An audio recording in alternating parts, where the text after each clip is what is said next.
আমরা আজকে ঢাকা কলেজ থেকে বলে দিতে চাই, দাদা বাবুদের কোনো ষড়যন্ত্র বাংলাদেশে বাস্তবায়ন হবে না। দাদা বাবুদের সকল ষড়যন্ত্র মুক্ত ঢাকা কলেজ আগে রুখে দাঁড়াবে। স্বৈরাচারের রক্তচক্ষুকে উপেক্ষা করে আমরা আজকের এই মঞ্চে দাঁড়িয়েছি। যদি আবারও কেউ নব্য স্বৈরাচার হয়ে ওঠার চেষ্টা করে, আমাদের এক বুকটা সবসময় পাতা থাকবে ইনশাল্লাহ। কলেজের ইতিহাস যদি আমি একটু দেখি, তাহলে দেখা গেছে যে দেশের প্রত্যেকটা সংকটে, দেশের প্রত্যেকটা ক্রাইসিসে ঢাকা কলেজের অবদান ছিল অনস্বীকার্য।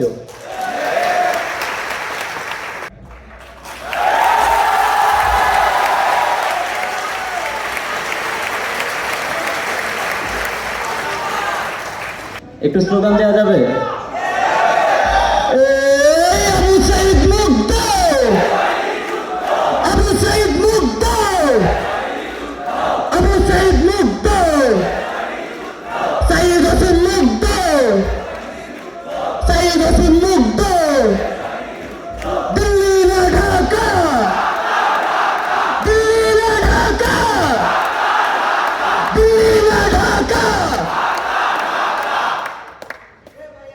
বিপ্লবী ঢাকা কলেজের সহযোদ্ধারা, আসসালামু আলাইকুম।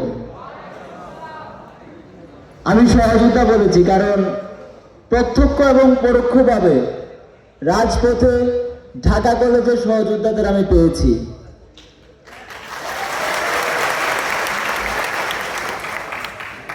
আমি বীর চট্টগ্রামের রাজপথে ঢাকা কলেজের কাউকে না কাউকে পেয়েছি আমাদের সাথে।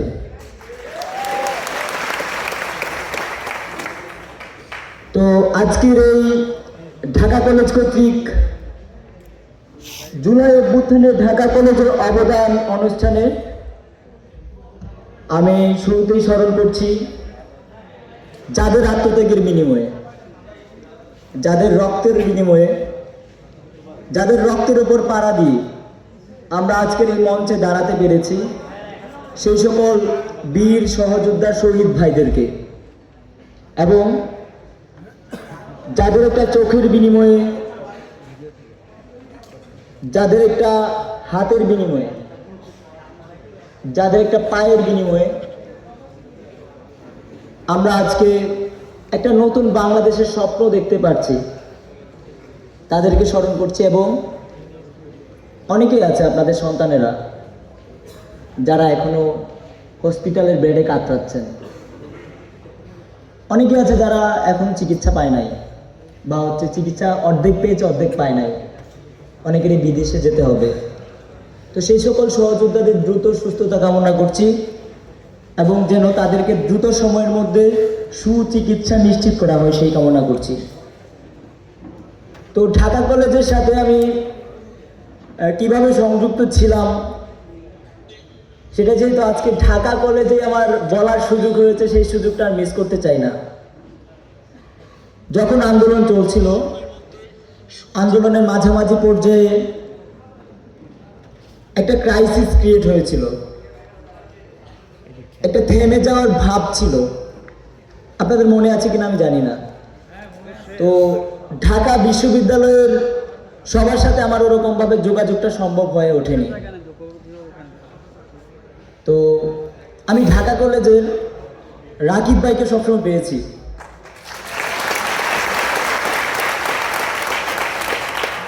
ঢাকা বিশ্ববিদ্যালয়ের মাহিন সরকার ভাইয়ের সাথে আমার সরাসরি যোগাযোগ ছিল। তো সেভাবেই সমন্বয় করে প্রতিদিনের কর্মসূচিগুলা বাস্তবায়ন করতাম। এবং আমি যতটুকু শুনেছি এবং এখানে বসে থেকে ঢাকা কলেজের গল্পগুলো শুনছিলাম, ভালো লাগছিল যে আসলে কতটা কঠিন দিন ছিল আমাদের। শুনেছি সায়েন্স ল্যাব আপনাদের ঢাকা কলেজেরই দখলে ছিল, কেউ সেখানে আসতে পারে নাই। এবং ঢাকা কলেজের ইতিহাস যদি আমি একটু দেখি, তাহলে দেখা গেছে যে দেশের প্রত্যেকটা সংকটে, দেশের প্রত্যেকটা ক্রাইসিসে ঢাকা কলেজের অবদান ছিল অনস্বীকার্য। যেহেতু আমি চট্টগ্রামে আন্দোলন করেছি, বীর চট্টগ্রাম রাজপথেই ছিল আমার আসল ঠিকানা। তো তো ঢাকার সম্পর্কে খুব একটা অনলাইনে যা দেখতাম তাই জানা ছিল, এর বাইরে কিছু জানা ছিল না। কিন্তু আজকে এই মঞ্চে বসে থেকে নতুন অনেক কিছু জানতে পেরেছি, যেগুলো আসলে জানা প্রয়োজন। তো আমরা আশা রাখবো দেশে যে ভবিষ্যতে কোনো সংকট তৈরি হবে না, দেশে যে ভবিষ্যতে কোনো ক্রাইসিস তৈরি হবে না, তার গ্যারান্টি তো আমরা দিতে পারি না। কারণ আমাদের পেছনের ইতিহাস খুব একটা ভালো না। আমাদের পেছনের ইতিহাস যদি আমরা দেখি, দেখা গিয়েছে যে আমাদের যখন সংকট তৈরি হয়েছে তখন আমরা এক হয়েছি, কিন্তু যখন সংকট কেটে গেছে তখন আমরা আবার বিভাজিত হয়ে গেছি, যার ফলে আমাদের বারবার নতুন কোনো না কোনো সাল এসেছে। ৭১ এসেছে, ৯০ এসেছে, ১৮ এসেছে, সবশেষে ২৪ এসেছে। তো সেই জন্য ঢাকা কলেজের সহযোদ্ধাদের কাছে আহ্বান থাকবে, দেশের প্রত্যেকটা সংকটে আপনারা যেমন বিগত সময়গুলোতে ঐক্যবদ্ধভাবে ভূমিকা রেখেছেন, ভবিষ্যতেও বাংলাদেশের প্রত্যেকটা সংকটে আপনাদের উপস্থিতি থাকবে ইনশাল্লাহ। ১১ জুলাইয়ের পর থেকে স্বৈরাচারের কোনো বুলেট এই দেশের ছাত্র জনতাকে দাবায় রাখতে পারে নাই। কেউ বুলেট ভয় পায় নাই। প্রতিযোগিতা শুরু হয়ে গেছে, কার আগে কে বুলেটের সামনে দাঁড়াবে। স্বৈরাচারের রক্তচক্ষুকে উপেক্ষা করে আমরা আজকের এই মঞ্চে দাঁড়িয়েছি। যদি আবারও কেউ নব্য স্বৈরাচার হয়ে ওঠার চেষ্টা করে, আমাদের এক বুকটা সবসময় পাতা থাকবে ইনশাল্লাহ। অনেকেই আজকে নির্বাচনের বয়ান তোলে। আমি স্বাভাবিকভাবে আওয়ামী লীগ নির্বাচনে আসবে কিনা সেই সিদ্ধান্ত নেবে বাংলাদেশের ছাত্র জনতা। আমি স্বাভাবিকভাবে গ্রামে গঞ্জে বা একদম প্রান্তিক অঞ্চলে গিয়ে মানুষদের সাথে মিশতে পছন্দ করি। যতগুলা জায়গায় আমি গিয়েছি, আজ পর্যন্ত একজন মানুষও বলে নাই যে আওয়ামী লীগ নির্বাচনে আসবে কিনা এটা পরের আলাদা, আওয়ামী লীগের বিচার নিশ্চিত করতে হবে।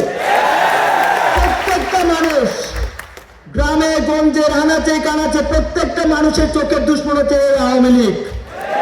কারণ তারা তাদের সন্তানদেরকে হত্যা করেছে। আপনি কি আপনার সন্তানদেরকে যে হত্যা করবে তাকে এভাবে মাফ করে দিবেন? আমরা এত সুশীল হইতে পারি নাই, আমরা এত সুশীল হইতে পারবো না। যারা আমার ভাইদেরকে হত্যা করছে তাদের বিচার নিশ্চিত করতে হবে। তারপর বাংলাদেশের জনগণ নিশ্চিত করবে আওয়ামী লীগের মতো সন্ত্রাসী সংগঠন রাজনীতিতে আসবে বা নির্বাচনে আসবে কি আসবে না। তো আমাদের এখন ঐক্য খুবই প্রয়োজন। আজকে ভারতের দাদাবাবুরা বিভিন্ন ষড়যন্ত্র করছে, বাংলাদেশ নিয়ে খেলার চেষ্টা করছে। আমরা আজকে ঢাকা কলেজ থেকে বলে দিতে চাই, দাদাবাবুদের কোনো ষড়যন্ত্র বাংলাদেশে বাস্তবায়ন হবে না। দাদাবাবুদের সকল ষড়যন্ত্র মুক্ত ঢাকা কলেজ আগে রুখে দাঁড়াবে। আমরা পরিশেষে বলতে চাই, এই বাংলাদেশকে নিয়ে খেলার যদি কেউ চেষ্টা করেন, আপনারা কেউ ছাড় পাবেন না। বাংলাদেশের হিন্দু মুসলিম সবাই বাংলাদেশি, পাহাড় থেকে সমতল আমরা বাংলাদেশি। এই বাংলাদেশকে নিয়ে খেলার চেষ্টা করবেন না। দাদাবাবুদের এজেন্ডা যে বাস্তবায়ন করতে চাইবেন তাদের বিরুদ্ধে আমাদের অবস্থান থাকবে। প্রত্যেকটা দেশের সাথে যেভাবে বাংলাদেশের সম্পর্ক থাকে, ভারতের সাথেও সেভাবে বাংলাদেশের সম্পর্ক থাকবে। কথা হবে চোখের চোখ রেখে। কোন এজেন্ডা যদি এই দেশে বাস্তবায়নের চেষ্টা করে, তাদের বিরুদ্ধে চরম হুঁশিয়ারি জারি থাকবে ইনশাল্লাহ। ইনকিলাব জিন্দাবাদ, বিপ্লব দীর্ঘজীবী হোক।